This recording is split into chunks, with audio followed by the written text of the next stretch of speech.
નથી. બસ મારું સુખ મને મળી જાય, મારી જગ્યા મને મળી જાય, મને ટાઈમસર રોટલી મળી જાય એટલે દુનિયાનું જે થવું હોય તે થાય. ઘણા લોકો આમ જમે પછી પાણી પીવે પછી હોયા કરે, હોડકાર ખાય પછી પેટ ઉપર હાથ ફેરવે, ઘાસ આખી દુનિયાએ જમી લીધું. સમજો એ રાક્ષસ છે, માણસ નથી. મને મળી ગયું એટલે આખી દુનિયાને મળી ગયું.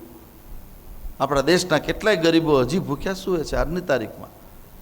એક બીજી વિનંતી કરી દો આજે કે તમારા ઘરે જ્યારે જમવા બેસો ત્યારે એઠું કોઈ દી થાળીમાં ન પડ્યું રહે એનું ધ્યાન રાખજો. એ મહાપાપ છે. ઉત્તિષ્ટ બીજાને ખવડાવવું અથવા તો ઉત્તિષ્ટ કોઈનું ખાવું અથવા ખવડાવવું અથવા તો એને ફેંકી દેવું,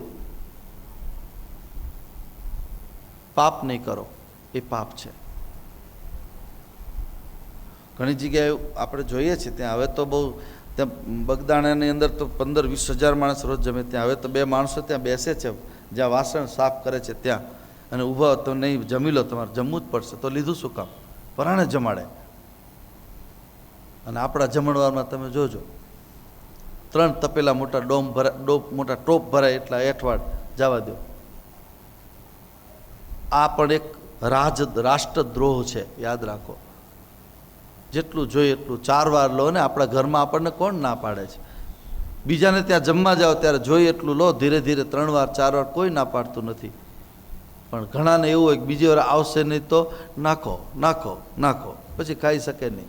અને ભૂખ્યા હોય ને ત્યારે એ આ તકલીફ. ઓલો ભાઈ ગોપાલભાઈ બારોટ કહેતા હતા ને કે જમણવારનું કે કોઈ પણ જમણવારનું જો જેની પાસે લિસ્ટ રસોઈયા, તો એ રસોઈયા પાસે ઘરે બોલો ને, પહેલાં એને રસોઈ કરતા હોય ભાઈ કે બેન, એને પહેલાં જમાડી દો, એને ચા પાઈ દો, પછી લિસ્ટ કરો ને તો વ્યવસ્થિત લખશે.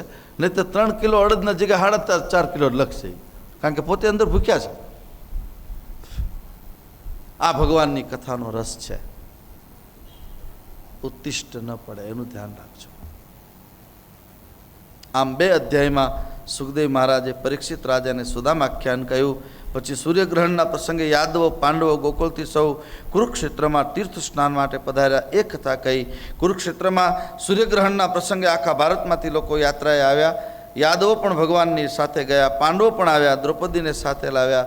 હસ્તિનાપુરથી પાંડવો, દ્વારકાથી યાદવો, શ્રી કૃષ્ણ, ગોકુળથી નંદ બાબા અને યશોદા, ગોપીઓ પણ આવ્યા. કુરુક્ષેત્રમાં જ્યાં જુઓ ત્યાં માણસ માણસ માણસ. બસ રાવટીઓ નખાણી છે, તીર્થ સ્નાન બધા કરે છે. સૌથી મોટી રાવટી દ્વારકાનાથ શ્રી કૃષ્ણની છે. અનેક રાજા મહારાજાઓ દ્વારકાનાથના દર્શને આવે છે એટલે કૃષ્ણ પધાર્યા. બસ એ વાત કોઈથી છુપી રહી નહીં, અને બધા રાજા મહારાજાઓ ભગવાનના દર્શન કરવા માટે આવે છે. બસ વસુદેવે યજ્ઞોત્સવ કર્યો અને યજ્ઞોત્સવમાં પધારેલા ઋષિઓને દ્વારકાનાથની સ્તુતિ કરી. વસુદેવની આંખો ફાટી ગઈ. હો, હું જેને મારો દીકરો માનતો હતો એને તો ઋષિમુનિઓ કેવી સ્તુતિ કરે છે. આ તો સાક્ષાત ભગવાન છે, મારા દીકરાની સ્તુતિ કરે છે. પણ ઋષિઓના મુખે ભગવત તત્વ પ્રતિપાદન સાંભળ્યું. વસુદેવને ખબર પડી સ્તુતિ કરે, કારણ કે આ તો નિરંજન નિરાકાર અદ્વૈત એ મને આનંદ આપવા માટે મારા ઘરે બાળક બનીને આવ્યો છે. હું બાપ અને દીકરો, આ વાસના પુનર્જન્મનું કારણ બને છે. માટે મરતા પહેલા વાસનાનો નાશ થાય. બસ વેરનો ત્યાગ કરો, અભિમાનનો ત્યાગ કરો. અને આજે તો બહુ સરસ પર્વ. એક તો ગણેશ ચતુર્થીનો પરમ પાવન પર્વ છે. આખું ગામ ઘરે ઘરે ગણપતિને લાવે છે અને પછી એનું વિસર્જન કરે છે. અને બીજું એક મહાન પર્વ પર્યુષણ પર્વ ચાલી રહ્યું છે, એની પણ આજે સમાપન છે. 8-8, 10-10 દિવસ બધાએ જૈન ભાઈઓએ ખાસ કરીને જે સાધના કરી હોય, સ્મરણ કર્યું હોય, ભજન કર્યું હોય, એ આજે છેલ્લે અત્યારે હમણાં જ એનો સમય થશે, ગોધૂલી સમય. અને પછી એકબીજાને મિચ્છામી દુક્કડમ કહેશે. મારા બધા જ કરેલા ગુના માફ કરજો. મારાથી આ 12 મહિના દરમિયાન, વ્રત દરમિયાન તમને કોઈને કંઈ કહેવાઈ ગયું હોય, કોઈના માથ કંઈ ખોટું લાગી ગયું હોય, અમારા વાણી વર્તન વ્યવહારથી તમને ક્યાંય પણ થોડું થયું હોય તો મિચ્છામી દુક્કડમ, અમને માફ કરો. અને આ જગતમાં માફી માગનારો મહાન છે અને માફી આપનારો મહાન છે. યાદ રાખો, માફી માગવી એ સામાન્ય માણસનું કામ નથી. કોઈ મહાપુરુષ માફી માગી શકે. કોઈનું દિલ દુભાણું હોય તો માફી માગો. હું માફી માગું છું. માફી નહીં માગો અથવા માફી નહીં આપો તો ગમે એટલી કથા કરો, કથાનો કોઈ મતલબ નહીં રહે. ગમે એટલી કથા સાંભળો, કથાનો કોઈ મતલબ નથી. માફ કરતા શીખી જાઓ. જેને પોતાના ઘરને રામરાજ્ય લાવવું છે, જેને પોતાના ઘરમાં ભગવાનને બિરાજમાન કરવા છે, એવા લોકો માટેની આજની કથા છે. વેરનો ત્યાગ કરો. આપણે કરી શકશું? 8 દિવસ પહેલા પાડોશીને સાથે થોડુંક બોલવાનું થયું હોય, નાના છોકરા રમતા હોય, એમાં તો છાતી બાંધીને ફરે છે. અને વેરનું કારણ છેલ્લે તમારો જ નાશ થશે. કોઈની સાથે વેર નહીં. બસ કબીરના શબ્દો મને ગમે એટલે વારંવાર કયા કરું, ના કહું છે દોસ્તી ના કિસી સે વેર. કોની સાથે વેર કરું? આ જગત આખું પરમાત્માનું બનાવેલું છે.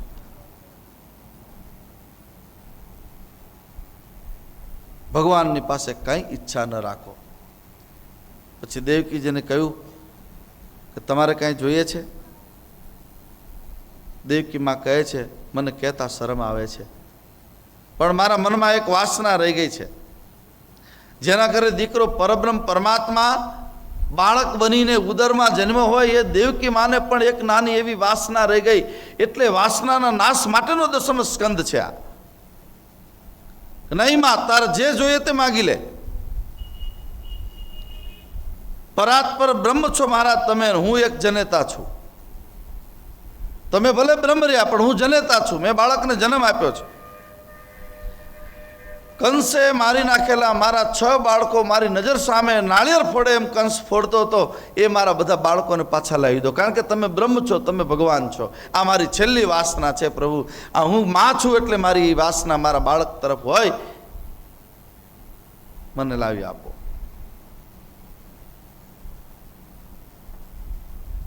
ભગવાન શ્રી કૃષ્ણે ત્યાં ઐશ્વર્યનો પ્રયોગ કર્યો. દેવકીના એ મૃત પુત્રોને ભગવાને સુત પાતાળમાંથી પાછા લાવી આપ્યા. અંતે દેવકીએ માંગ્યું, તારા પિતાએ માંગ્યું, જે માંગુ છું મારું મરણ સુધરે બસ. હે પ્રભુ, મારું મરણ સુધારી લો. ક્યાં યશોદા અને ક્યાં દેવકી. યશોદાજીનો પ્રેમ અદ્ભુત છે, નિષ્કામ પ્રેમ છે. બીજા બધાના ઋણમાંથી છૂટાય. યાદ રાખજો, જગતમાં બીજા બધાના ઋણમાંથી છૂટાય છે. માતા પિતા અને ગુરુના ઋણમાંથી ક્યારેય કોઈ મુક્ત થયો નથી. આ 3ના ઋણ આપણી કાલે સરસ કહેતા હતા. આખી ઋણની વાતો એની વિસ્તારથી કરી એટલે એમાં મારે જવું નથી. આજની કથા એને ગઈકાલે પ્રભુજીએ કીધી એટલે. પણ આના ઋણમાંથી છૂટવાનો આપણે એને કોઈ દિવસ નહીં કરી શકીએ. માતા પિતા અને ગુરુ, આ 3નો જેના ઉપર હાથ હશે એને દુનિયામાં કોઈ દિવસ એનો વાળ વાંકો નહીં થાય. પછી 1 અધ્યાયમાં સુભદ્રા હરણની કથા સાંભળી. આજે અંતિમ દિવસે સુખદેવજી રાજાને આવી કથા ન સંભળાવે કે તમારી દાદીનું કઈ રીતે તમારા દાદાએ હરણ કર્યું હતું. પણ કથા લૌકિક નથી, આ કથા અલૌકિક છે. સુભદ્રા ભક્તિ સ્વરૂપા છે. સુભદ્રા એટલે કલ્યાણ કરનારી એવી ભક્તિ. આવી કલ્યાણ કરનારી ભક્તિની પ્રાપ્તિ, સુભદ્રાની પ્રાપ્તિ શ્રી કૃષ્ણની સહાયથી જ અર્જુન કરી શક્યા છે. ભક્તિને પ્રાપ્ત કેવળ પુરુષાર્થી નહીં, યાદ રાખો, ભગવાનની કૃપાથી થશે. અને એટલે આપણે વારંવાર ગાઈએ છીએ, ભક્તિ કરતા છૂટે મારા પ્રાણ, પ્રભુ એવું માગું, રહે જન્મો જન્મ તારો સાથ, પ્રભુ એવું માગું.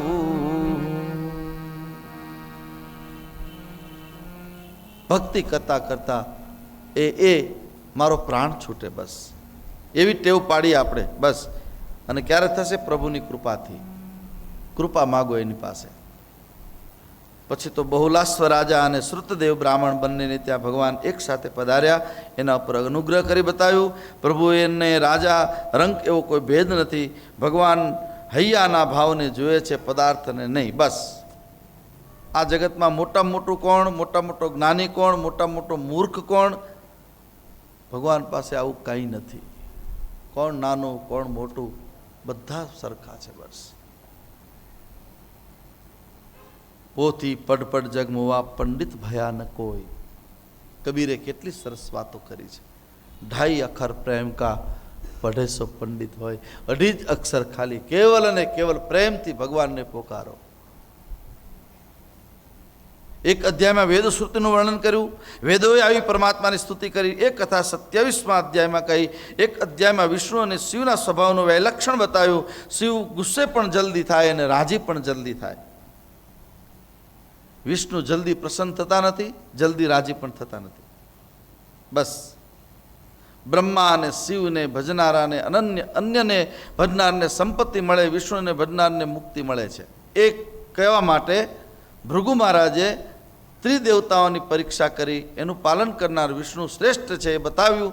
સર્જન સામાન્ય, વિસર્જન સામાન્ય, પણ પાલન પોષણ કરવું બહુ મહત્વનું છે એ વાત આખા જગતને સમજાવી છે. ત્યારબાદ એક અધ્યાયમાં મંત્ર, મૂર્તિ અને માળા ન બદલવી એ સિદ્ધાંત સમજાવ્યો. તમારા ગુરુએ તમને જે મંત્ર આપ્યો હોય એ મંત્ર કોઈ દી બદલાય નહીં, અને માળા જે ફેરવવાની હોય માળા ન બદલાય. કોઈ દી ક્યારેય કોઈની માળા માગવી નહીં અને તમારી માળા કોઈને આપવી નહીં. એ ભાગવતમાં સ્પષ્ટ આવ્યું છે. મરી જાવ પણ સિદ્ધાંત ન બદલવો. નક્કી કરી લો બસ. આટલું જો તમારી પાસે હશે તો કૃષ્ણ પરમાત્મા તમારી સાથે તમારા હૃદયમાં પ્રવેશ કરશે. મૂર્તિ ન બદલાય. ચતુર્ભુજ દાદાની મૂર્તિ ઉપર તમે જાઓ, પછી ગમે તે તીર્થમાં તમે જાઓ, પણ પહેલાં તો તમને ભલે ને કૃષ્ણની મૂર્તિ હોય કે રામની મૂર્તિ, પહેલાં તમને શું દેખાવું જોઈએ? ચતુર્ભુજ દાદા દેખાવા જોઈએ. કારણ કે ચતુર્ભુજ દાદાની મૂર્તિ આપણા હૃદયમાં સ્થિર થઈ ગઈ. તુલસીદાસજીની પાસે કૃષ્ણ ભગવાન ગયા ને, ત્યારે ભગવાને કીધું કે આભાર તુલસીદાસજી, કે આવો તમે, બહુ સરસ, મને ગમ્યું. તો કે પણ વંદન તો કરો, દંડવત તો કર. દંડવત ન કરું. કેમ? કે વાસળી નહીં, તમે પહેલાં ધનુષબાણ હાથમાં લો તો દંડવત કરું.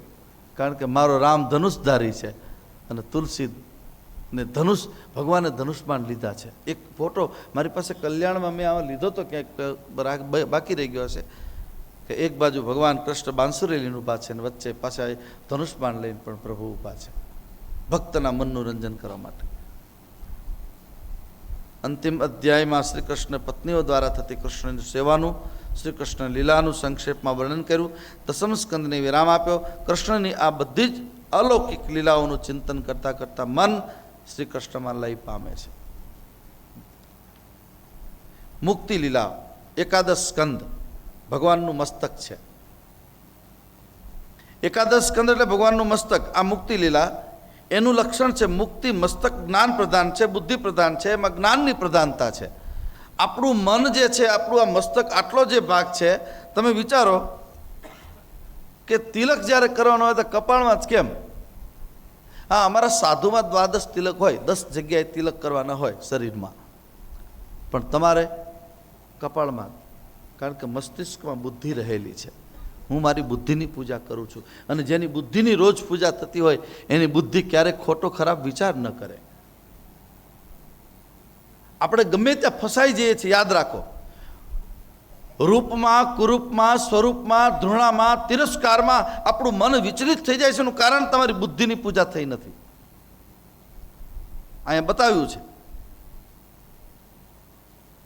આ ભક્તિની કથા આરંભમાં સૌપ્રથમ સુખદેવજી મહારાજે ભગવાનની પ્રેરણાથી ઋષિઓએ યદુવંશીને શાપ આપ્યો એની કથા સંભળાવી. યદુવંશના ક્ષયને હવે ભગવાન નોતરી રહ્યા છે. પોતાનો કુળ, પોતાનો વંશને ભગવાન નોતરી, હવે આને ખલાસ કરો. ભગવાન બ્રાહ્મણોના શાપને નિમિત્ત કરી યદુવંશનો ક્ષય કરી પછી સ્વધામ પધાર્યા. રાજા શુક્રાચાર્યને પૂછે છે, યાદવોને બ્રાહ્મણોનો શાપ શું કામ થયો? સુખદેવજીએ કથા સંભળાવી. એકવાર વિશ્વામિત્ર, અસિત, કણાદ, દુર્વાસા, ભૃગુ, અંગિરા, કશ્યપ, વામદેવ, અત્રિ, વશિષ્ઠ, નારદ આદિ ઋષિઓ પિંડારક ક્ષેત્રમાં આવ્યા અને ત્યાં યજન કરતા હતા. અને આ સમયે જેની મતિ બગડે છે એવા યાદવ કૃષ્ણના જાંબુવતીથી થયેલા પુત્ર સાંબને ગર્ભવતી સ્ત્રીનો સાંગ સજાવી અને પેટ ઉપર મોટી તાંસળી બાંધી દીધી છે અને સ્ત્રીનો વેશ એને પહેરાયો અને પછી કીધું કે ઋષિમુનિઓ, આપ તો મહાન સંતો છો, આ બેઠા છો તો અમારે દીકરાની વહુ છે, એને જોઈને કહી દો કે આને દીકરો આવશે કે દીકરી. આ છે વિનાશનું પરિણામ, યાદ રાખો. ખોટું કર્યું છે બધાએ. અને જ્યારે બુદ્ધિ બગડે ને, યાદ રાખજો, જ્યારે બુદ્ધિ બગડે ત્યારે સાધુનો વિરોધ કરવાનું તમને સૂચશે. સાધુને ગાળું દેશે, સાધુની ટીકા કર. સાધુ એટલે ફરીવાર કહી દઉં, શ્રેષ્ઠ માણસો, સજ્જન માણસ, પછી માતા પિતા ગુરુ બધા આવી જાય. તમારી જ્યારે વિનાશકારી બુદ્ધિ થશે ત્યારે તમને બધાની સાથે વિરોધ થશે, તમને કોઈ સારું જ નહીં દેખાય. પેલા દુર્યોધનની ને અર્જુનની કથા આવે છે ને, કે અર્જુને કીધું કે તું આખા લીમડીમાં ફર અને એક દુર્જન લઈ આવ, અને દુર્યોધનને કીધું કે એક તું સજ્જન લઈ આવ. બંને જણા સાંજે પાછા આવે છે. આખી લીમડી તો કાશી છે છોટે, અહીંયા કોઈ દુર્જન છે જ નહીં, બધા ભગવાનના ભક્તો છે. અને દુર્યોધનને પૂછ્યું કે અહીંયા કે કોઈ લીમડીમાં કોઈ છે જ નહીં સારું એકેય માણસ, કારણ કે આ તમારી દ્રષ્ટિ. મારી આપને વિનંતી છે, ભગવાનની કથા સાંભળ્યા પછી દ્રષ્ટિને પવિત્ર કરજો. પણ એ ક્યારે થશે? આંખ મારી ઉઘડે ત્યાં સીતારામ દેખું, ધન્ય મારું જીવન કૃપાએ નીલે. જ્યારે એને આવી ટેવ પડી જાય, દરેક કાર્યમાં ભગવાનને આગળ કરી દે, એના માટે આ વાત આવે છે.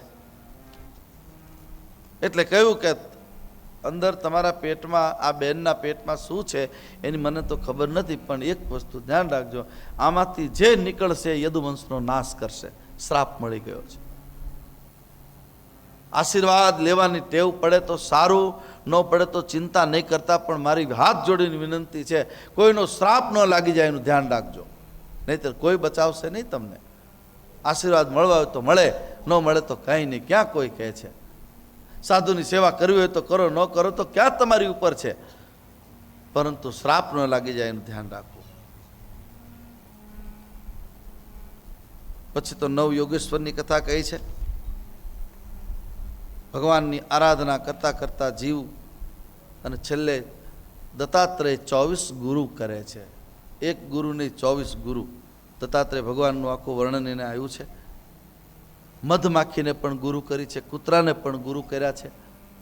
24 ગુરુ. ગુરુનો અર્થ એ છે જ્યાંથી તમને સમજણ મળે, સારા વિચારો મળે, એ તમારો ગુરુ. તમારા ઘરમાં કામ કરવાવાળા બહેન હોય પણ એની પાસે સૂત્રાત્મક કોઈ વાતો આવી જાય તો એને ગુરુ માનીને સ્વીકારી લો, આનંદ આપશે તમને ચોક્કસ. એટલું જરા ભગવાનની કથા પછી સોચજો.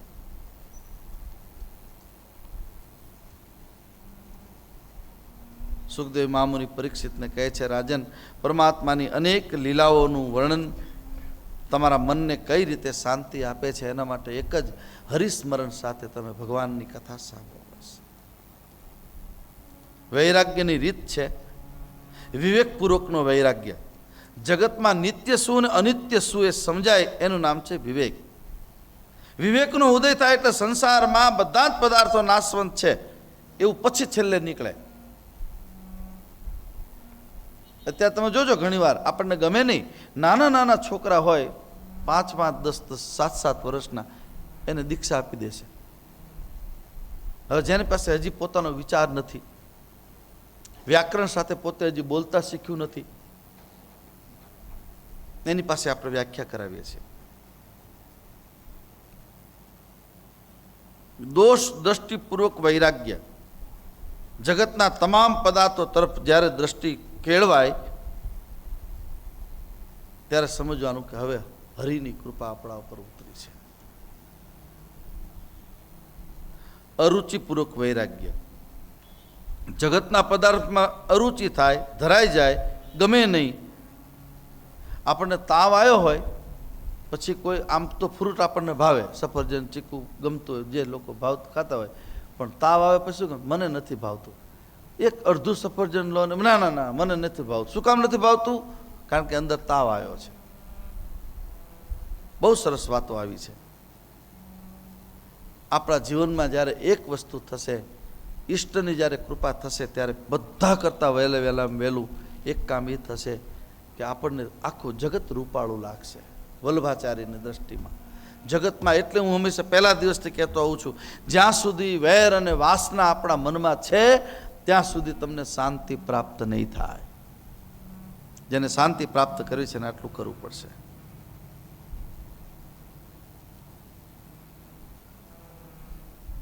દેવતાઓ જોતા રહ્યા છે, ભગવાનની આખી લીલા સમાપ્ત થવા જઈ રહી છે. કર્મના બંધનથી, પાપના કર્મથી જેને છૂટવું છે, બસ એને ભગવાન સાથે પોતાના મનને લગાડી દો. મારું મન હરિમાં લાગી જાય બસ. પરમાત્મા કાળના પણ કાળ છે. આ જ કાળ સ્વરૂપે પ્રભુએ સર્વ યાદવોને તૈયાર કર્યા. પોતપોતાના વાહનમાં બેઠા ભગવાન યાદવોને લઈને પ્રભાસ પધાર્યા. જ્યાં સર્વનું મૃત્યુ લખાયું તે સ્થળે, જેવી રીતે જે સમયે મૃત્યુ લખાયું હોય તે સ્થળને, તે સમયને આ જગતમાં ક્યારેય કોઈ મિથ્યા કરી શકતું નથી. આપણે ઘણીવાર આપણા ઘર સંસારમાં બને કે હમણાં ઘરે અમે બધા ભેગા વાળું કરીને બેઠા, થોડુંક આમ હજી કે હું આવું છું એમ કરીને ગ્રીન ચોકમાં ગયા અને ત્યાં એને સ્લીપ થઈ ગઈ ગાડી, પેલી મોટરસાઇકલને, ત્યાં બ્રેઇન હેમરેજ થઈ ગયું. કારણ કે મૃત્યુનું ઘરમાં નહોતું લખાણું. જે જગ્યાએ જ્યાં યાત્રા કરવા જાય ત્યારે માણસો નથી ત્યાં રસ્તામાં એક્સિડન્ટ થઈ જતા. રાજસ્થાનના કોઈ અહીંયા દ્વારકા, અહીંયા આપણા દ્વારકા, આપણા રોડ ઉપર કેટલી વાર એક્સિડન્ટો થઈ જાય હિન્દી ભાષી. આપણે, હું ઘણી વાર હોસ્પિટલે જોઉં, આપણા કોઈ ફરવા ગયા તો ત્યાંથી એની ડેડ બોડી પાછી આવે. અહીંયા લખ્યું છે, બધાને પોતાનું મોત પોકારતું હોય છે. વિનાશ કાળે વિપરીત બુદ્ધિ, મદિરાપાન કરી મંદોન્વત બનેલા યાદવો અંદરો અંદર લડવા ઝઘડવા લાગ્યા. અંદરો અંદર યુદ્ધ કર્યું. યાદવા સ્થળી થઈ. બાપે દીકરાને માર્યો, દીકરાએ બાપને માર્યો, ભાઈ ભાઈને મારે. ટૂંકમાં ભગવાનની ઈચ્છાથી યદુવંશનો ક્ષય થયો છે. દાઉજી સદામ પધાર્યા. ભગવાન સ્વયં પણ પોતાની લીલા સમેટીને સદામ પધારવાની તૈયાર થયા. પ્રાચીના પીપળે ભગવાને ચતુર્ભુજ રૂપ લીધું. ત્યાં બેઠા ભગવાનનો સારથી દારૂક ભગવાનને શોધે છે. ભગવાનના ગળામાં રહેલી તુલસીની માળાની ગંધથી આકર્ષાઈને દારૂક ભગવાન પાસે આવ્યો અને કહ્યું, પ્રભુ આ શું થયું? આપ જલ્દી રથમાં બેસો, હું આપને દ્વારકા લઈ જાઉં. ભગવાન બોલ્યા, દારૂક, આખી જિંદગી મારો રથ તે ચલાવ્યો, પણ હવે મને આ રથની જરૂર નથી. કારણ કે મને જે રથ લેવા આવ્યો છે એ રથ કંઈક જુદો છે, બીજો રથ છે. દારૂક તું દ્વારકા જતો રહે. દ્વારકાવાસીઓને કહેજે, ભાઈ દ્વારકા છોડી દે. આજથી 7મે દાડે સોનાની દ્વારકા સમુદ્રમાં ડૂબી જશે. સૂચના આપ બધાને. દારૂકના જોત જોતામાં ભગવાનનો રથ અશ્વ સાથે આકાશમાંથી સજળ નયન દારૂક દ્વારકા તરફ જવા ગયો. આ બાજુ ભગવાનનો રથ આવ્યો છે. નિમિત્ત કેવું બને છે તમે જુઓ. ઠાકોરજી એમને સીધા નથી જતા. ભગવાન જરા નામના પારધીના હાથે બાણ ખાય છે. પારધીએ જ્યાં બાણ માર્યું અને ભગવાને પોતાની લીલા સંકેલી છે. ભાગવતના સંતો એમ કહે છે કે રામાયણમાં વાલીને જ્યારે ભગવાને છુપાઈને બાણ માર્યું હતું એ અત્યારે અહીંયા વેર વાળ્યું છે. આજે એ જ બાણ ખાઈને શ્રીહરિ સદામ પધાર્યા છે. જરાને વિમાનમાં બેસાડી પોતાના ધામમાં મોકલ્યો. જેણે બાણ માર્યું એના ઉપર ભગવાને અનુગ્રહ કર્યો. જેને મારે એને ભગવાન તારે છે. ભગવાન સદામ પધાર્યા, એનો પણ ઉદ્ધાર કર્યો કે બેટા જા, તારો પણ ઉદ્ધાર. દેવતાઓ જોતા રહી ગયા છે. ભગવાનનું ચતુર્ભુજ સ્વરૂપ પૃથ્વી ઉપરથી તિરોધાન થયું. ભગવાન સ્વધામ પધાર્યા. શ્રી કૃષ્ણ ધામ ગયા, સ્વધામ ગયા, કોઈને ખબર ન પડી. 125 વર્ષ આ ધરતી ઉપર ભગવાન રહ્યા. 11 વર્ષ ગોકુળની વ્રજની લીલા થઈ, 14 વર્ષ મથુરામાં રહ્યા અને 100 વર્ષ ભગવાન દ્વારકામાં રહ્યા છે. 100 વર્ષ થયા છતાં એક પણ વાળ એનો કાળો નથી થયો, ધોળો નથી થયો, એકે દાંત પેડો નથી. કારણ કે કૃષ્ણ યોગેશ્વર છે. મોક્ષ મળે તેવું એકાદશનું જ્ઞાન બતાવી કૃષ્ણ સ્વધામ ગમનની કથા કહી. એકાદશ સ્કંદને પણ ભગવાન સુખદેવ મહામુનિ પૂર્ણ કરે છે. દ્વાદશ સ્કંદ આશ્રય લીલા, ભગવાનના ડાબા હાથની હથેળી, ડાબો હાથ ઊંચો કર્યો છે ને શ્રીનાથજી ભગવાને, આવો મારી પાસે આવો, એક હાથ ઊંચો છે. દ્વાદશ સ્કંદ એટલે ભગવાનના ડાબા હાથની હથેળી, શ્રીનાથજી બાવાનો ઊંચો થયેલો હાથ પરીક્ષિતને પ્રભુને સ્વધામ ગમન કરવા માટે, આવો બેટા હવે તારી સાધના પાકી છે, તું મારી પાસે આવી જા. આંખમાં અશ્રુ વહે છે. હે શુક્રાચાર્ય, શ્રી કૃષ્ણ સ્વધામ ગમન ગયા પછી કોણે કોણે પૃથ્વી ભોગવી અને કોનું કોનું રાજ્ય ભવિષ્યમાં થશે એ વાત કહી થોડા કલિયુગનું વર્ણન કર્યું છે, જેની દિવ્ય કથા આપણે અત્યારે શ્રવણ કરવા જઈ રહ્યા છીએ. આરંભમાં સુખદેવજી મહારાજે જે રાજાઓ થયા તેની વાત કરી. જરાસંધના પુત્ર સહદેવથી માંડીને અનેક રાજાઓનું વર્ણન કર્યું. કલિયુગી રાજાઓના વંશનું વર્ણન કર્યું. ભવિષ્યમાં કલિયુગના કોણ કોણ રાજા થશે, કેટલા વર્ષ સુધી રાજ્ય કરશે, કોણ કેટલી આ પૃથ્વીને ભોગવશે, આ બધી જ વાતો વિસ્તારપૂર્વક કહી છે. કલિયુગનું વર્ણન કર્યું. કલિયુગના અનેક દોષ બતાવ્યા છે. હે પરીક્ષિત, શ્રી કૃષ્ણ પરમાત્મા ધરતી છોડીને સ્વધામ પધાર્યા, ત્યાં દ્વાપર પૂરો થયો અને કલિયુગનો આરંભ થયો. પાંડવોના વંશમાં તમે જન્મ્યા છો, તમે મહાપરાક્રમી રાજા છો, તમે પરમાત્માના પરમ ભક્ત છો, એટલે કલીનો તમે નિગ્રહ કર્યો. કલી તમને નુકસાન નહીં કરે, પણ કલિયુગ કોઈને છોડતો નથી. બહુ સરસ વાત કરી છે. તમારા રાજ્યમાં તમારા પ્રતાપથી, તમારા પ્રભાવથી કલિયુગને તમે બતાવેલા સ્થાનમાં રહે છે, બહાર નીકળતો નથી. જેમ જેમ સમય જશે તમારા જેવા રાજાઓ રહેશે નહીં, કલિયુગનો પ્રભાવ વધતો જશે, પ્રાબલ્ય જોર વધશે. કલિયુગમાં શું થશે, બહુ મહત્વની કથા સાંભળજો બરાબર. ફેરફાર થોડોક થાય તો કરજો. એક, રાંધેલા ધાન વેચાશે. અત્યારે પડીકા નથી આવતા બધા, રાંધેલું તૈયાર સીધું ઘરે આવીને પેલા તવીમાં મૂકીને ગરમ કરીને બધું ખાય છે. ડીપ ફ્રીઝ આવ્યા, 12 માસ કેરીનો રસ ખાઈ શકો તમે, બસ કટકા કરીને મૂકી દો, જ્યારે કરો ત્યારે. આ કલિયુગના બધા લક્ષણો. દૂરના જળાશયો તીર્થ ગણાશે. તીર્થમાં રહેનારા પોતે પાપ કરતા હશે, તીર્થમાં રહેનારા લૂંટતા હશે. ધર્મના નામે, વિધિના નામે ખોટા ખોટા પ્રપંચો કરી અને લોકો પાસેથી ધન લૂંટતા હશે. આ જગતમાં જે વધારેમાં વધારે લુચ્ચો હશે એ ડાયો માણા ગણાશે, એ 5માં પૂછાશે, હોશિયાર ગણાશે. કલિકાલમાં ધનવાન માણસ સર્વગુણ સંપન્ન ગણાશે. જેની પાસે રૂપિયા છે બસ એ સર્વગુણ સંપન્ન. એના લોકો બહુ વખાણ કરશે. શું કામ કરશે? પૈસા આપશે એટલે. 4 વર્ણ જેવું કઈ રહેશે નહીં. કલિયુગમાં ક્ષત્રિય જ સત્તાધારી રાજા બને એવું રહેશે નહીં. જેને આ જગતમાં વધારેમાં વધારે કપટ કરતા આવડતું હોય, વધારેમાં વધારે આડું અવળું કરતા આવડતું હોય, વધારેમાં વધારે ખેલાડી હોય, એ રાજા બની જશે. વધારેમાં વધારે ખોટું બોલે રાજા થશે, વધારેમાં વધારે.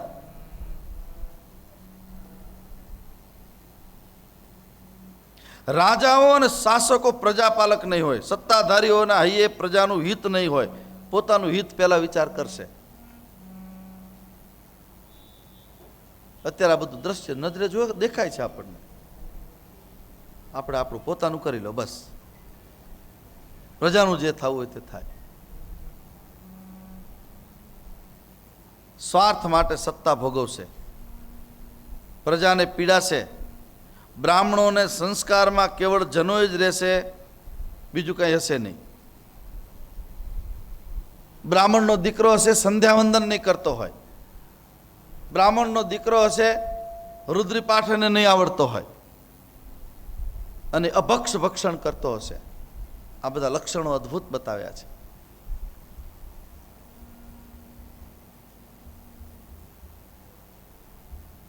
અતિવૃષ્ટિ થશે, અનાવૃષ્ટિ થશે.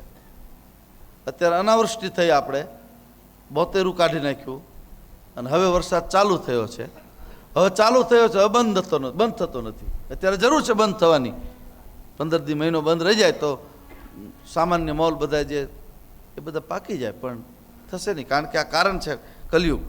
સાંભળજો બરાબર. ચિત્ર વિચિત્ર રોગોથી પ્રજા પીડાશે. કોરોના થયો, કોરોનાની કોઈ દવા શોધાણી નથી અને રેમડેસિવિર ઇન્જેક્શન આવી ગયા. 3000નું ઇન્જેક્શન 50,000માં વેચાતું હતું, લાખ રૂપિયા વેચાતું હતું. આ લખ્યું છે આમાં, યુગો પહેલા લખાણું છે. આ કોને લખ્યું છે? સુખદેવ મામુનિએ પરીક્ષિતને યુગો હજારો વર્ષ પહેલા લખેલું છે કે કલિયુગમાં આવું બધું થશે. ચિત્ર વિચિત્ર રોગો, તમે નામ ન સાંભળ્યા હોય એવા કેટલા કેટલા નામ. બસ પ્રજા પીડાશે, પ્રજાનું રક્ષણ કરવાવાળું કોઈ નહીં રહે. કલિયુગમાં વધારેમાં વધારે લોકો અભક્ષ ભક્ષણ કરશે. સારા માણસો, પૈસાવાળા માણસો, બંગલા જે ગાડીમાં રહેતા હોય એવા લોકો, એની ફેશનમાં અભક્ષ ભક્ષણ આવશે. નોનવેજ ખાવું, દારૂ પીવો, ઈંડા ખાવા, અપવિત્ર વસ્તુ ખાવી એ એની શોભા, એ એની પ્રતિષ્ઠા ગણશે કે આવું તો આપણે કરવું પડે, એ તો બીજા કીધા કરે. પણ એક વસ્તુ ધ્યાન રાખજો, જેના ઘરમાં દારૂ, નોનવેજ, જુગાર આવે છે એનું ઘરની સુખ સમૃદ્ધિનો 1 દસકો જ હોય, બીજા 10 કે બધું સાફ થઈ જાય. યાદ રાખો. કદાચ માની લો પૈસા વધારે હશે ને કદાચ પૈસા બીજો 10કો ચાલુ થશે તો એ તમારા પૈસા બધા એની દવામાં જતા રહેશે. એના કરતાં થોડુંક વધારે સારું હોય તો 30 વર્ષ ચાલો, પણ પછી શરીર તમારું ભોગવે એવું નહીં રહે. તમારી નજર સામે ગુલાબજાંબુ પડ્યા હોય પણ ડૉક્ટરે ના પાડી હોય 300, 350, 400 ડાયાબિટીસ છે, તમારે ખાવાનું નહીં, એ કેવો દુઃખી થાય માણસ. નજર સામે કોઈ ગુલાબજાંબુ ખાતું હોય આપણા જ ઘરમાં, આપણે ન ખાઈ શકીએ. આપણું કમાયેલું આપણે નહીં ખાઈ શકીએ. હું આપને વિનંતી કરું છું કે ભગવાનની કથા સાંભળ્યા પછી થોડાક સંયમી બનો. યુવાન ભાઈ બહેનોને ખાસ વિનંતી, જેટલા જેટલા પૈસા વધતા ગયા બગડતા ગયા, કારણ કે દિશા એને ચીંધનારું કોઈ રહ્યું નહીં. સાધુ સંતોનો સંગ ગમ્યો નહીં, મંદિરે જવું ગમે નહીં, સાધુ પુરુષો માતા પિતાની સલાહ સૂચન એને ગમે નહીં.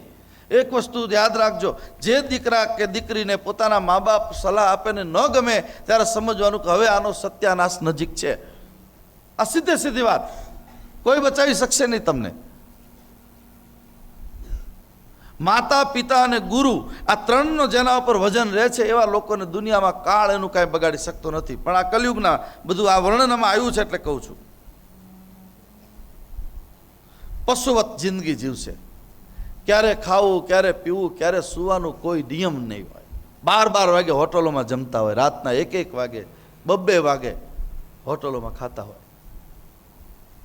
10:30 પછીનું ભોજન એ રાક્ષસ ભોજન, પ્રેત ભોજન છે. પછી ભોજન ન કરાય. હાલો પ્રેત ભોજન ધર્મમાં ન જવું હોય તો કાંઈ નહીં, પણ તમારા આરોગ્યની પથારી ફરી જશે. તમારી જઠરાગ્નિનું, પછી અત્યારે જઠરના કેન્સર થયા, લીવર કેન્સર વધારેમાં વધારે થાય છે. શું કામ? હમણાં 2 દિવસ પહેલાની ઘટના કહું, તમે કોઈને કહેતા નહીં, ખાનગીમાં કહું. અમારું આ ખાનગી હોય, સાધુનું આ જ ખાનગી હોય ને. અહીંયા એક ભાઈ, એની ઉંમર લગભગ 65 વર્ષ છે, એને કેન્સર થયું હતું અને કેન્સર થઈને પછી સારું થઈ ગયું બધું. આ વાતને 1 વર્ષ થઈ ગયું. કાલે સવારે મારી પાસે આવ્યા. દીકરોને બહુ હારે હતા, એને પોતાનો દીકરો ને દીકરાને બહુ બે સાથે હતા, પણ એ હનુમાનજી પાસે દર્શન કરતા હતા. એટલે દાદાને મને કંઈક ખાનગી કહેવું હતું, એટલે મને કે બાપુ એક વિનંતી કરું. મેં શું, આ છોકરો બહુ માનતા નથી, હવે પાછું મારે માવો ચાલુ કરો. કોણ મને હા પાડે? મર કીધું હારા તું, લાકડાએ અમે આપશું બાપા, જલ્દી જા. આટલી સામાન, આટલા મોટા ઓલામાંથી બહાર નીકળે છતાંય લોકો સમજે નહીં. આનું નામ છે કલિયુગ. કલિયુગ સત્ય નહીં સમજવા દે, ધ્યાન રાખજો. આ કલિયુગમાં જેને સત્યને સમજવું છે એને પોતાના સદગુરુની સાનિધ્યમાં રહેવું પડશે.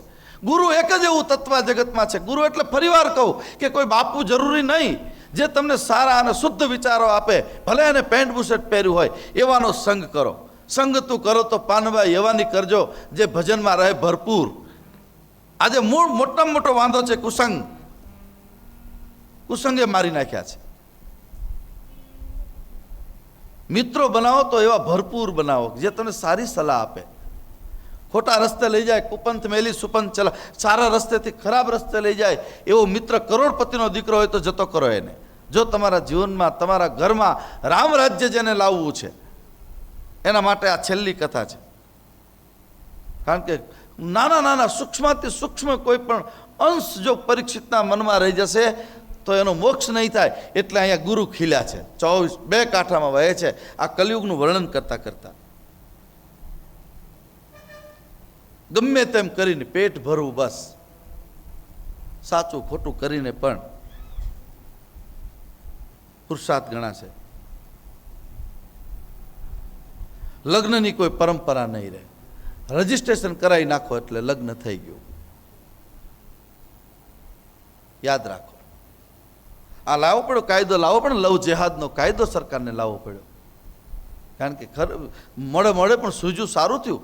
વર્ણશંકર પ્રજા પેદા થાય પછી એનું શું થાય? ભારતીય સંસ્કૃતિ એ પવિત્રતાના એક સ્તંભ ઉપર ઊભી છે, કેવલ અને કેવલ. એમાં તમે જેટલું ડિસ્ટર્બ કરશો એ તમારે જ ભોગવવાનું આવશે, કોઈ બચાવી શકશે નહીં. આ કલિકાલમાં ગાયો બકરી જેવી થઈ જશે. ગાયનું કદ હજી તો થોડું સારું છે, કારણ કે હજી તો કલિયુગનું પહેલું જ લક્ષણ છે. યાદ રાખજો, કલિયુગે કલી પ્રથમ ચરણે બ્રાહ્મણ જ્યારે પૂજા કરાવે ને, હજી પહેલો પગ એને મૂક્યો છે, હજી તો 3 પગ બીજા બાકી છે. ત્યારે શું થશે? કલિકાલ જ્યારે ચરમસીમાએ પહોંચશે પરીક્ષિત, ત્યારે લોકોનું આયુષ્ય કદ ઘટશે. પછી લોકોનું આયુષ્ય વધીને 20 કે 30 વર્ષનું થઈ જશે. 30 વર્ષે તો રામ બોલો ભાઈ રામ. અને આમ તો અત્યારે નથી થતું. 30 વર્ષના બેન્ડ વળી ગયેલા કેટલાય છે, કદાચ લીમડીમાં નહીં હોય. ન ખાવાનું ખાઓ, ન પીવાનું પીવો, ન બોલવાનું બોલો, ન આચરણ કરવાનું આચરણ કરો, ન બેસવાનું એવા લોકોનો સંગ કરો, પછી તમને અકાળે વૃદ્ધાવસ્થા આવી જાય. હું વિનંતી કરું છું કે કલિયુગના આ લક્ષણો, આમાં તો હું એડિટ કરીને તમારી પાસે વાંચું, હું કાપી નાખું, નથી બોલાય એવું. એટલા દોષો અહીંયા લખ્યા છે.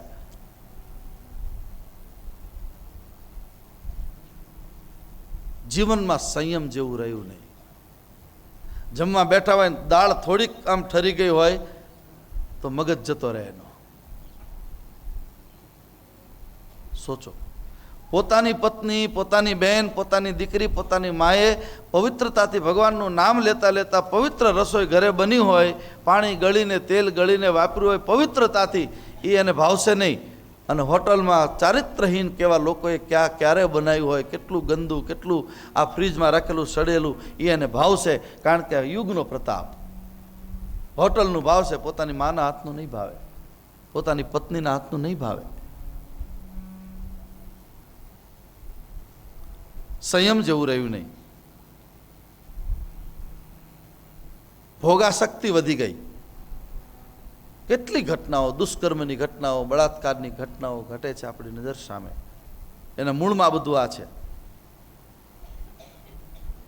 પદાર્થોમાં, સત્તામાં, સંપત્તિમાં માણસ સુખ શોધવા માંડ્યો છે. એટલે જીવનમાં સાત્વિકતા ગઈ. મારા ઘરે એસી રૂમ થઈ જાય તો મને બહુ સારી ઊંઘ આવે. પણ એસી રૂમમાં જે લોકો સૂતા હોય ને એને એક એવો ફોન આવે ને, ચાલુ એસી પરસો વળી જાય. ધ્યાન રાખજો. આટલી સમૃદ્ધિ મારા ઘરમાં હોવી જોઈએ. વોશિંગ મશીન હોવું જોઈએ ને, ઘંટી હોવી જોઈએ. પહેલાં આપણા સાહિત્યકારો ભીખુદાનભાઈનું એક સાંભળતી કહેતા હતા, એક ભાઈ એનો બંગલો બહુ સરસ બનાવ્યો અને વારે બાપુને લઈ ગયો બંગલો જોવા માટે. બાપુ આવો ને બંગલો જોવા. કે બાપુ આ અમારો ડ્રેસિંગ રૂમ, આ ડ્રોઈંગ રૂમ, આ કિચન રૂમ બધું બતાવે, અમારે ક્યાંય બહાર નહીં જવાનું. આ પાણી કપડાં ધોવાનું મશીન ક્યાંય બહાર નહીં જવાનું, ઘંટી ઘરમાં ક્યાંય બહાર નહીં જવાનું. 10 વાર બોલો બહાર નહીં જાય. ત્યારે બાપુએ કીધું કે એક વાર તો તારે બહાર તો જવું જ પડશે. કેમ? તો કે આમ સ્મશાન ક્યાં બનાવ્યું છે? સ્મશાન જો બનાવ્યું તો એમ લાગે કે ના તું અંદર રહેવાનું. સોચો, આ કલિયુગના લક્ષણ. જેને પોતાના જીવનને બચાવવું છે એવા લોકોએ સાવધાન થવું પડશે.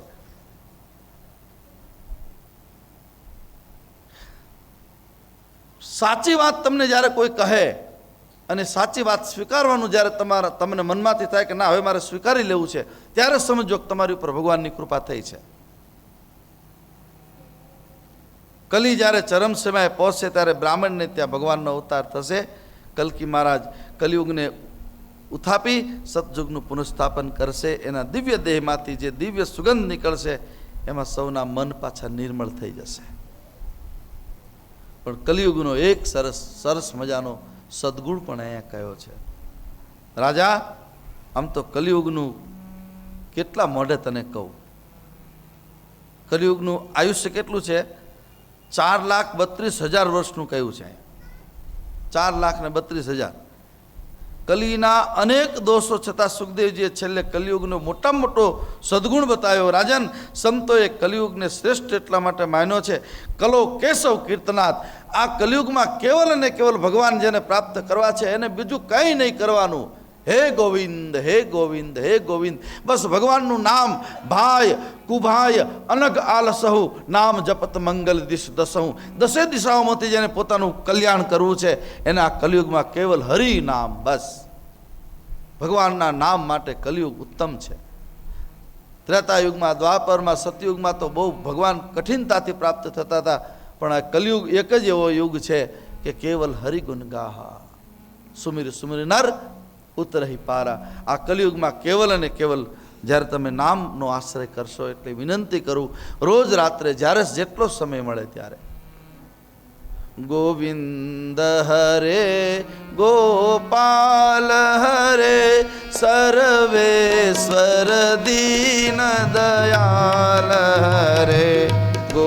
સબ ગાઈએ.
મહારાજા પરીક્ષિત રાજાને સુખદેવ મહામુનિ કહે છે, રાજન, કલિયુગના અનેક દોષ છે પણ એક દોષ બધા દોષોને ઢાંકી દે એવો એક સદગુણ છે. એનું નામ છે કેવલ હરિગુણ ગાહા. ભગવાનનું નામ સ્મરણ કરશું તો આનંદ થશે. એક બે વાત મારે આપને આજે કહેવી છે, પછી હું ઘનશ્યામભાઈને માઇક આપીશ, પછી બધાનું જે સન્માન છે રામભાઈ સન્માન બધાનું કરાવશે. મોટા મંદિર પૂર્ણતાના આરે છે. લગભગ 3 થી 4 મહિનામાં આપણું મંદિર તૈયાર થઈ જશે. પછી અંદર સિંહાસન ને ફ્લોરિંગનું કામ ને બધું થોડું ચાલશે. પ્રતિષ્ઠાની તારીખ કઈ રીતે લેવી એ હજી નક્કી થતું નથી, કારણ કે ત્રીજી લહેરની આપણને થોડી બીક પણ છે આખી દુનિયાને. એટલે પ્રતિષ્ઠાની તારીખ નિશ્ચિત થશે ત્યારે મોરારી બાપુની કથા થશે. આખું લીમડી 11 દિવસ સુધી 11 દિવસનો કાર્યક્રમ થશે. ધુવાડા બંધ લીમડી રહેશે. તાલુકાના બધા ગામ એ પણ ધુવાડા બંધ રહેશે. અને બીજા 12 ગામના જેટલા મહેમાનો સેવકો આવે. સુરેન્દ્રનગર રોડ ઉપર જ્યાં જગ્યા નક્કી થશે, આપણે બધાને કૃષ્ણસિંહને કિરીટસિંહને બધાને કીધું છે. ભલગામડાની સીમમાં સર્વે અત્યારે બધું ચાલી રહ્યું છે. 500 થી 600 વીઘા જમીનમાં આખો પંડાલ આપણો નિંબાર્ક નગર બનશે. અને ત્યાં બધાની આખા દેશના સાધુ સંતો આવશે. અને ચતુર્ભુજ દાદાને આખા લીમડીમાં સામૈયાના વરઘોડાના રૂપમાં શેરીએ શેરીએ ભગવાન ફરશે. 200 વર્ષ પછી આ લાભ લીમડીની જનતાને મળી રહ્યો છે. રાધાકૃષ્ણ ભગવાનનું નવું મંદિર બાજુમાં વચ્ચેનું જે મેઇન મંદિર છે એમાં ચતુર્ભુજ દાદા બિરાજશે, બાજુમાં રાધાકૃષ્ણ, એક બાજુ રામ લક્ષ્મણ જાનકી અથવા તો નિંબાર્ક પરંપરા. એ હજી સાધુ સંતોને પૂછવાનું બાકી છે શું કરવું. એ હનુમાનજી ગણપતિ. પ્રતિષ્ઠાનું વિધાન જે છે એ વિધાન બહુ જ પવિત્રતાથી દક્ષિણથી અહીંથી બધા અલગ અલગ જગ્યાએથી અલગ અલગ શાસ્ત્રો પ્રમાણેના બ્રાહ્મણો આવશે અને એ બધું ધામધૂમપૂર્વક આપણે એનું યજ્ઞ પણ કરશું. વિષ્ણુ મહાયજ્ઞ થશે. કેટલા કુંડ થશે એ હું અત્યારે કહી શકું નહીં. પ્રતિષ્ઠાની તૈયારી આપણે બધાએ નિંબાર્ક ભગવાનનું એક પ્રદર્શન આખું ગોઠવવાનું છે કે જ્યાં મૂંગી પેઠણ મહારાષ્ટ્રમાં ઔરંગાબાદ પાસે ત્યાં આપણા નિંબાર્ક ભગવાનનું જન્મસ્થળ છે મૂંગી પેઠણ. એ પેઠણથી લઈ અને ભગવાન તિરોધાન થયા અને આપણી સલેમાબાદની આપણી ગાદી અત્યારે વર્તમાન જગતગુરુ શ્રીજી મહારાજ બિરાજે છે એ ત્યાં સુધીનું. અને મોટા મંદિરની 9મી પેઢીએ હું છું એટલે ત્યાં સુધીનું ઇતિહાસ એનું આખું પ્રદર્શન. રાજમાતા અમરબામાં એને ભગવાન રાત્રે સ્વપ્નમાં આવ્યા અને એ વખતના મારા પૂર્વાચાર્ય હરિદાસ બાપુ બંનેને એક રાતે એક સમયે સ્વપ્ન આવ્યું. એ સ્વપ્નું આખું પ્રદર્શનના રૂપમાં આપણને દેખાશે, એના દર્શન થશે. એની તૈયારીઓ એ બધું ચાલી રહ્યું છે. અનેક પ્રકારના સેવા પ્રકલ્પો, અનેક પ્રકારના નિદાન કેમ્પો, બ્લડ ડોનેશન કેમ્પ જેમાં હજારોની સંખ્યામાં બ્લડ એકત્રિતકરણ. અને એના માટે મારે આપને થોડીક વાતો એ સમજાવી છે કે આ બધી જ વસ્તુ મારું જે પરિકર છે મોટા મંદિરનું 5-25 જણા અહીંયા જે લોકો સેવા કરે છે બધા સંપન્ન અને સુખી છે. મારે તો મારો સ્વભાવ મુજબ ખાલી ઓર્ડર કરું એટલે બધું થવા માંડે છે. આજ સુધી કોઈ કામ અટક્યું નથી. પણ એ જે આપણું અત્યારે ચાલી રહ્યું છે બધું બરાબર. હવે આમાં માણસોની ખૂબ જરૂર પડે. સ્વયંસેવકો ગામડે ગામડે હરજીભાઈને બધા ફરશે. એ બધા ગામે ગામ આપણા મંડળો બનશે. એટલે આપણે નક્કી કર્યું પહેલાં આપણે લીમડીથી શરૂ કરવું છે. તો લીમડીમાં નિંબાર્ક મહિલા મંડળ અને નિંબાર્ક પુરુષ મંડળ, સેવક મંડળ. એટલે બહેનો, દીકરીઓ, વહુઓ જે કોઈ સક્ષમ હોય સેવા કરી શકે એવા એ આવતીકાલ કે એક દિવસ પછી, કાલે તારીખ આપશું તમને પાકી, પછી રજિસ્ટ્રેશન ઘનશ્યામભાઈ કરશે, પંડ્યાજીને બધા બેઠા બેઠા. ત્યાં તમારું નામ, મોબાઈલ નંબર અને એડ્રેસ એ તમારે આપવાનું છે. કોમ્પ્યુટરાઇઝ બધું થશે.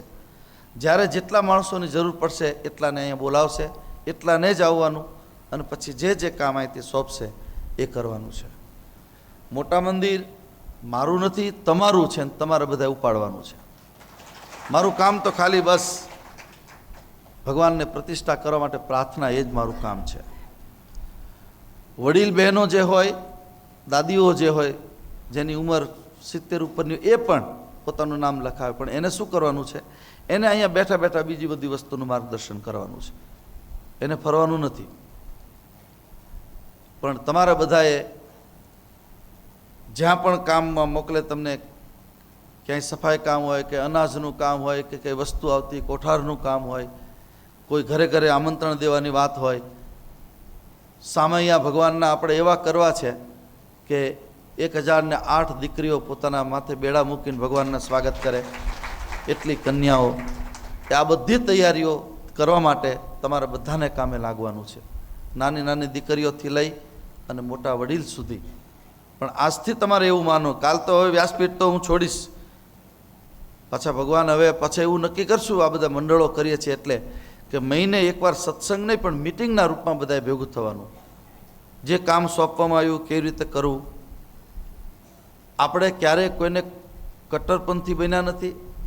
આપણે ક્યારેય કોઈને એક વાડામાં બાંધવાનો પ્રયાસ કર્યો નથી. અને બધા જ સંપ્રદાયમાં માનનારા, મને ખબર છે, રામ, કૃષ્ણ, શિવ, સ્વામિનારાયણ ભગવાન, જેને જે લોકો માને છે, પણ પાછા એટલો ને એટલો પ્રેમ મોટા મંદિરને પણ કરે છે. એનો આનંદ છે મને. અને એ લીમડીમાં જ આ વાતાવરણ તમને દેખાય. અહીંયા બધા જ લોકો આવે, બધા સંતો આવે. કારણ કે મોટા મંદિર એ ભેદભાવથી પર છે.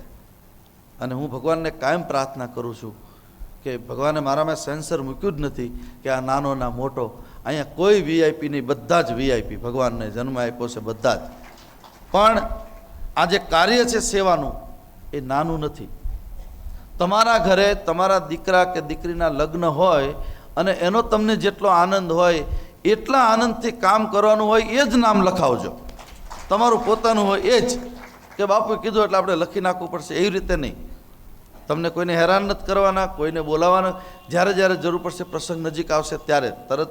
પણ એના માટે તમારે બધાએ તન મન ધનથી સહકાર આપવાનો છે. આપણા મોટા મંદિરની કોઈ પણ પત્રિકા હોય તો જન જન ઘર ઘર સુધી પહોંચે તો એ આપણને એનો આનંદ આવે. માણસ હોય તો થાય. અમે જ્યારે નક્કી કર્યું કે કોરોનાથી બચવા માટેની એક કીટ દવાની આવે, 5-7 ટીકડીઓ અંદર હોય ને, એ 8 દિવસ લે એટલે એને કોરોના ન થાય, તાવ ઉતર્યો આવે નહીં. તો કરવું શું? મેડિકલમાં તો આપણા સેવકો તો ચાલે નહીં, પણ આપણો હાથ પકડ્યો ઠાકર સાહેબે અને એને કીધું કે બાપુ અમે આ વ્યવસ્થા કરશું. અને નર્સ ડૉક્ટર દ્વારા આખા લીંબડીમાં ઘરે ઘરે બધે એ દવા પહોંચી. 1 મહિનાની અંદર લગભગ કોઈ બાકી નથી રહ્યું. અને એનો મને આનંદ છે. પણ એ બધાએ સહકાર આપ્યો ત્યારે થયું. એટલે આપણે બધાનું સન્માન પણ આપણે રાખ્યું હતું. તો પરમ દિવસે કાલે તમને પાકી તારીખ અને સમય આપશે કે આટલા સમયથી સુધી તમારે અહીંયા નામ લખવાનું. ભાઈઓએ નામ લખાવવાનું છે, યુવાનોએ પણ નામ લખવાનું છે. ગામડાનું જે સંકલન છે એ રૂપસંગને કિશોરભાઈ ને રજીભાઈને બધા નક્કી નામ કરશે. બધા બેઠા બેઠા એ બધાએ ગામડામાં ફરી ફરીને ગામડામાં દરેક ગામમાં એક મહિલા મંડળ અને એક પુરુષ મંડળ બનશે. એટલે દરેક ગામમાં જ્યારે આમંત્રણ એટલે 2 જ વ્યક્તિને પકડવાનું હોય. બહેનો બહેનોમાં જઈને બધાને કહી દે, ભાઈઓ ભાઈઓમાં કહી દે. કારણ કે એ વખતે કંઈ 25-50 લોકોથી આ કામ નથી થવાનું. અને તમારો પોતાનો પ્રસંગ છે એમ માનીને તમારે બધાએ ભળવાનું છે. બાકી તો ચતુર્ભુજ દાદાને પ્રાર્થના કરું તમને બધાને ખૂબ શક્તિ આપે, ખૂબ બળ આપે અને આખી દુનિયા નોંધ લે એવી આપણે પ્રતિષ્ઠા અહીંયા થાય. અને આપણો બાપ લગભગ હું જોઉં છું કે 2 વર્ષથી ભગવાન તકલીફમાં છે. જેવી જોઈએ એવી સુવિધા આપણે નથી કરી શક્યા, પણ ભગવાનની કૃપાથી આપણને સરસ મકાન આપણને મળી ગયું અને એના કારણે આપણે અત્યારે ભગવાનને સારી રીતે રાખી શકીએ છીએ. એટલે ભગવાન આપણા જલ્દી નિજ મંદિરમાં પધારે એના માટે તમારે બધાએ મહિલા મંડળ બનાવવાનું હોવાથી તમે પોતાના નામ, અને ભાઈઓને પણ કોઈ પણ જ્ઞાતિ જાતિના ભેદભાવ વગર બધાએ પોતાનું નામ અહીંયા લખાવે એવી ભાવના સાથે ઘનશ્યામભાઈ આવીને પોતાની વાત રજૂ કરશે. પછી સન્માન અને પછી આપણે જેટલી કથા રહેશે એટલી કથાનું દર્શન કરી અને આવતીકાલે લગભગ 100% નહીં, પણ આવતીકાલે લગભગ આપણે કથાની પૂર્ણાહુતિ કરશું. કારણ કે કામ આગળનું ઘણું છે. પણ કદાચ કાલ ન થાય, મારો એક પ્રવાસ પણ છે સવારમાં, એટલે કદાચ મારે મોડું થાય તો પરમ દિવસે તો 100% પૂર્ણાહુતિ કરવાની છે. પણ કાલની તૈયારી તો થોડી રાખવાની, આવાશે તો આવી જઈશ. તો આપણે સાથે મળીને ભગવાનને વિદાય કરશું અને પાછા ભગવાનને પ્રાર્થના કરશું કે આવતા વર્ષે આ જે ડોમ છે એની જગ્યાએ મોટા હોલ પોતાનો બની જાય ને એમાં જ આપણે કથા કરીએ એ ભાવના સાથે બધાને જય શ્રી ગોપાલ. બોલો શ્રી ચતુર્ભુજ નારાયણ દેવ કી જય. શ્રી બાલકૃષ્ણલાલ કી જય. પૂજ્ય બાપુએ શ્રીમદ ભાગવતના 10મ સ્કંદનું અત્યાર સુધી રસપાન કરાયું અને છેલ્લે 11મો સ્કંદ અને 12મા સ્કંદ સાથે શ્રીમદ ભાગવતની પૂર્ણાહુતિ કરી. સ્વામિનારાયણ સંપ્રદાયમાં પણ શ્રીમદ ભાગવતને 98મા શ્લોકમાં એવું કીધું છે કે શ્રીમદ ભાગવતના 5મ સ્કંદ અને 10મ સ્કંદને સર્વથી અધિકપણે જાણવા. અને ભક્તિભાવપૂર્વક જે સ્કંદ છે તે 10મ સ્કંદ છે. વ્યાસ સૂત્રનું શ્રી ભાષ્ય અને ભગવદ્ ગીતાનું ભાષ્ય એ અધ્યાત્મશાસ્ત્ર છે. એટલે માટે 10મ સ્કંદનું આપણને જે બાપુએ રસપાન કરાવ્યું, ખૂબ જ ભાવપૂર્વક આપણે રસપાન કરાવ્યું છે. તો એ સિવાય આજે હું બીજી વાત કરીશ કે છેલ્લા 1 મહિના કરતાં વધારે સમયથી અહીં પિતૃઓના ફોટા આપણે મૂકી અને એમને કથાનું શ્રવણ કરાવ્યું છે. તે પિતૃઓના ફોટા જે વ્યક્તિઓ, જે સેવક ભાઈ બહેનો પોતાના ભાઈ બહેન માતા પિતા કે જે કંઈ સગા સંબંધી હોય તેઓએ આવતીકાલે ઋષિ પંચમીના દિવસે પરત મેળવી લેવા વિનંતી છે. અને જે વ્યક્તિ ફોટો લઈ જાય તે અમારા કાર્યાલયમાં શ્રી પંડ્યાભાઈને પોતાની જાણ કરે. સ્વચિરાગભાઈ ગિરીશભાઈ ભાલાણી તથા દીનાબેન ગિરીશભાઈ ભાલાણી વડોદરા દ્વારા ગૌશાળા માટે 1100 રૂપિયાનો ઘાસચારો પોતે 21/9ના રોજ નખાવશે. ખૂબ ખૂબ આભાર.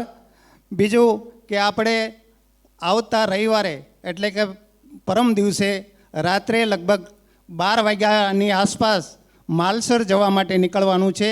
એટલે જે ભાઈઓએ બહેનોએ પોતાના નામ લખાવ્યા છે તેઓ સર્વે રવિવારે રાત્રે 11 વાગ્યા પહેલાં મંદિરમાં પહોંચી જાય. તેમના માટે તેમને સામાન્ય કાર્ડ, તેમને એમના કાર્ડમાં બસનો નંબર, તેમને કયા આશ્રમમાં ઉતારો આપ્યો છે, ઉતારાનો કયો રૂમ નંબર છે, એ સર્વની વિગત અમે 11 વાગ્યા આપને આપીશું. તો બધાએ સમયસર હાજર રહેવા વિનંતી છે. બીજું પોતાની સાથે જરૂરી ચીજવસ્તુઓ જેવું કે સાબુ, બેટરી, જે કંઈ તેલ, કપડાં જાતે લઈ લે અને ખાસ કરીને જે કોઈ દવા લેતા હોય તે પણ પોતાની સાથે લઈએ. બીજું રામ ભરોસે પિત્તળની થાળી નંગ 2 આવી છે. 600 રૂપિયા રામ ભરોસે કથાદાનમાં અમદાવાદવાળા એક ભાઈ તરફથી આવેલ છે. 100 રૂપિયા કરશનભાઈ નરસિંહભાઈ, 101 રૂપિયા લગધીરસિંહ અનુપસિંહ ઝાલા, 100 રૂપિયા મકવાણા મનીષભાઈ પોતાના જન્મદિને આપે છે. 600 રૂપિયા સોની રાજેશકુમાર રમેશચંદ્ર ઘાસચારા માટે આપે છે. 600 રૂપિયા નિખિલકુમાર અશોકભાઈ સોની ઘાસચારા માટે આપે છે. 1100 રૂપિયા ડૉક્ટર પટેલ પ્રેમજીભાઈ શંકરભાઈ સુરેન્દ્રનગરવાળા જીર્ણોદ્ધારમાં આપે છે. ખૂબ ખૂબ આભાર. આ પૈકી જેમના નામ બોલું એ કોઈ હાજર હોય તો પૂજ્ય બાપુ પાસે આશીર્વાદ મેળવવા માટે આવશે. 2500 રૂપિયા સ્વ મનસુખલાલ ખીમચંદભાઈ સોની હસ્તે નટુભાઈ સોની મીઠાપુરવાળા તેમના તરફથી જીર્ણોદ્ધારમાં મળે છે. 500 રૂપિયા જીતુભા ભોજુભા ઝાલા મોટા ટીમળા ગૌશાળામાં આપે છે. 500 રૂપિયા સાયાબા ભવાનસિંહ ઝાલા ગૌશાળામાં આપે છે. 7,500 રૂપિયા જયંતિભાઈ બાવલભાઈ ખાંધલા તરફથી રસોદાન પેટે ભોજનાલયમાં મળે છે. તેમનો ખૂબ ખૂબ આભાર. 500 રૂપિયા નાગરભાઈ મેઘુભાઈ ડાબી લીમડી ગૌશાળામાં આપે છે. 100 રૂપિયા રાજાભાઈ નાનજીભાઈ મોટા ટીમલા. 200 રૂપિયા નીતિનભાઈ કાળુભાઈ પરોઠાવાળા. 1100 રૂપિયા સ્વ દુર્ગાબેન કાનજીભાઈ ચાવડા હસ્તે ભાણાભાઈ ગૌશાળામાં આપે છે. 500 રૂપિયા રામ ભરોસે હસ્તે ભાણાભાઈ ઋષિ પૂજનના દિવસે પોતાનો ઘાસચારો નાખવા માટે આપે છે. તો આ સૌનો ખૂબ ખૂબ આભાર. બીજું મોટા મંદિરે ચાતુર્માસ કથાનું રસપાન પૂજ્ય બાપુએ કરાવેલ. તેમાં કોરોનાની મહામારીમાં ગોલોકવાસી, અક્ષર નિવાસી તેમજ પ્રભુના ચરણોમાં ગયેલ તેઓના મોક્ષાર્થે ભાગવત કથાનું રસપાન કરાવેલ. જેના અનુસંધાને લીંબડી સ્નોની ગાતી શ્રી લાલદાસ બાપુને ખૂબ જ ભાવપૂર્વક અભિનંદન પાઠવી સન્માનિત કરવા માગે છે. આ કથામાં કોઈ પણ નાત જાતના ભેદભાવ વગર સર્વધર્મ સંભાવના ભાવ સાથે મૃતક તમામના મોક્ષાર્થે કથાનું રસપાન કરાવેલ છે. તે ખૂબ જ પ્રશંસનીય હોવાનું તેઓએ જણાવેલ છે. આજ રોજ તારીખ 10/9/21 શુક્રવારે લીંબડી સોની સમાજના પ્રમુખ શ્રી મુકેશભાઈજી માલવિયા, ઉપપ્રમુખ શ્રી નિલેશભાઈ શ્રી પીચડિયા, સર્વ ઉપર આવી જાય જેમના નામ બોલે, તથા મંત્રી શ્રી જીતેન્દ્રભાઈ કે રોજાસરા, ટ્રસ્ટી શ્રી પરેશભાઈ એચ પાટડિયા તથા કારોબારી સભ્ય શ્રી ભરતભાઈ રોજાસરા તથા માજી મંત્રી શ્રી રશ્મિનભાઈ પટણી તથા સર્વ આગેવાનો દ્વારા પૂજ્ય બાપુનું સન્માન કરવા માગે છે. પૂજ્ય બાપુનું સન્માન જ્ઞાતિના પ્રમુખ શ્રી મુકેશભાઈજી માલવિયા હાર અને શાલથી સન્માનિત કરશે અને બાપુને ભેટ રૂપે એક કવર અર્પણ કરશે. આ કવર જ્ઞાતિ તરફથી અર્પણ કરવા આવે છે. બોલો સર્વેશ્વર ભગવાન કી જય, શ્રી નિંબાર્ક ભગવાન કી જય.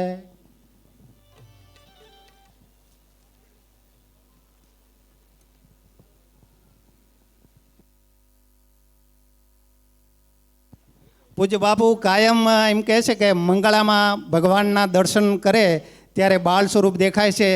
આવું કીર્તન એક રણછોડરાય ડાકોરજીનું છે, જે હું થોડા સુધારા વધારા સાથે ગાઉં છું. પૂજ્ય બાપુ શત્રુભુજ નારાયણ લીંબડીનો ઠાકોર જો